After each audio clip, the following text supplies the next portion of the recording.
Author Lynne McTaggart has agreed to speak in Boise coming up on May 5th. She'll be at the Egyptian Theater. We'll give you an opportunity to win some tickets to that. It'll be in the evening from 7 to 10 o'clock. This is one of the preeminent spokespeople in the world on consciousness, the new physics, and practices of conventional and alternative medicine. Her latest book is The Bond, Connecting the Space Between Us. She has appeared on Oprah, and now Lynne McTaggart is appearing on the new 93.1 The Ticket, the FM sports station, and Idaho Sports Talk. Lynne, from London, welcome to Boise and Idaho Sports Talk. How are you? I'm well. Thank you. It's great to be with you. Done a lot of sports talk interviews lately, Lynne? Believe it or not, sport comes into the Bond a great deal, and in some of my work. I've done a lot of work on mental rehearsal and using intention and the power of thought to win sports matches. Yeah, and staying with that for a second, I think that we have read a lot about professional golfers, Lynne, who have used that type of process. Can you see other applications for maybe people who have issues of their own or other sports applications where they should do more of what their intention is, or maybe explain that? Sure. The best example of all is Muhammad Ali. He was a master intender. We all think of his little rhyming quatrains as being, just like little fun things. Archie Moore is going to hit the floor at 4. But they were intentions in disguise, because when you look at his games, inevitably the person he was talking about hit the floor at 4. And he used affirmations when he said things like, I am the greatest. He even used a little gorilla in his top pocket when he was fighting Joe Frazier. It was like a little voodoo doll type intention. And he kept pulling it whenever he saw a reporter and punching it and saying, it's going to be a killer when I'm in Manila fighting the gorilla, punch, punch, punch. And so he was a master of intention. But all professional athletes use mental rehearsal. They practice what they're going to do. It's almost like, The Secret. They practice what they're going to do, what they want to achieve, as though they were doing it in real time. So they do a little mental rehearsal. I've visited about this with people who are in sales, and people who play sports professionally or collegiately at a high level spend hours and hours and hours of study and practice before they ever perform. Yet in our own professional careers, I don't know that we practice enough or study enough before we actually get in the arena and compete. Do you agree with that, or is there another way to look at that? Well, I think there's true that the idea of using intention, planning, sending affirmations, making plans ahead of time, the mental rehearsal is really important in everything. You imagine that something has already occurred, and the evidence, there's lots of science to show that it works. But, in my new book, The Bond, I'm actually looking at sport from a very, very different perspective, which is about sport as cooperation and team building and a unifying factor. Well, that brings me to our next question about one of your fundamental beliefs is that most of us here on Earth are trying to connect and not compete. How does that explain all of the people who want to compete for all this money? Okay, well, first of all, we have to distinguish between sport as play, sport, which is sport, and life as we know it. Obviously there has to be an element of competition on the sports arena.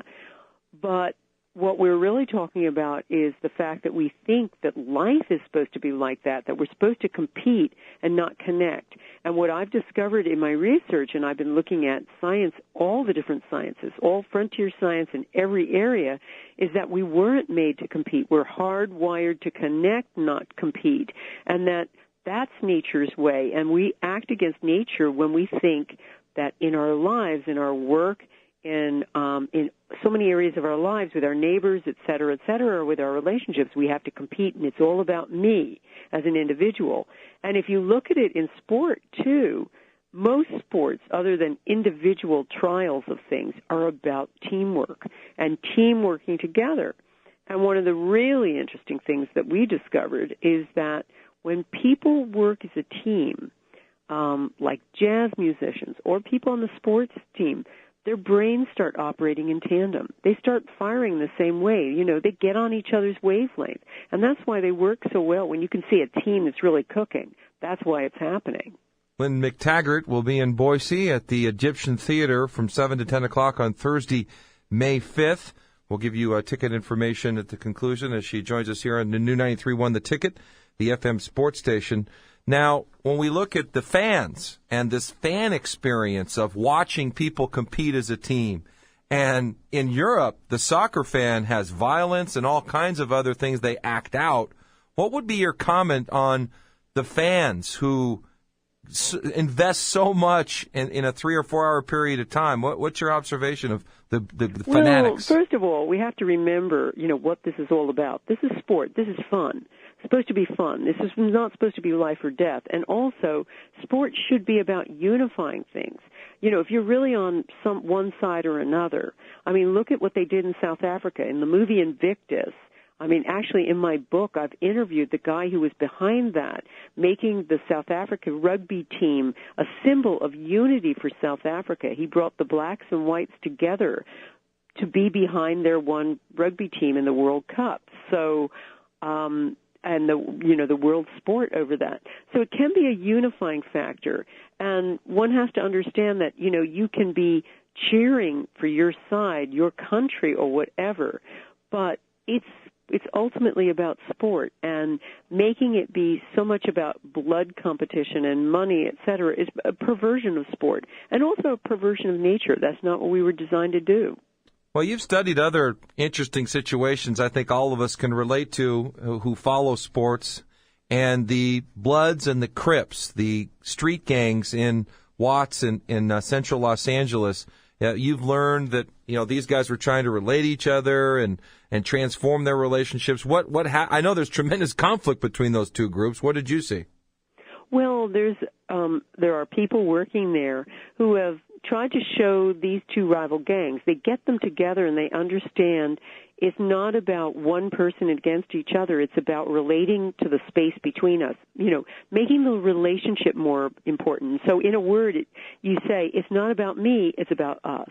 And that's one of the problems we have in all of our relationships, whether it's sport or anything else.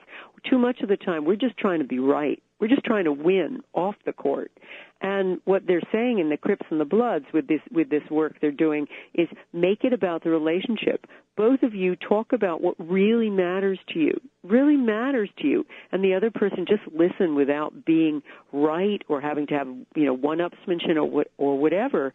And in that kind of situation, people get closer and differences can be breached, people can get and understand each other in that. And that's something you can apply to your own personal relationships or relationships, off the field.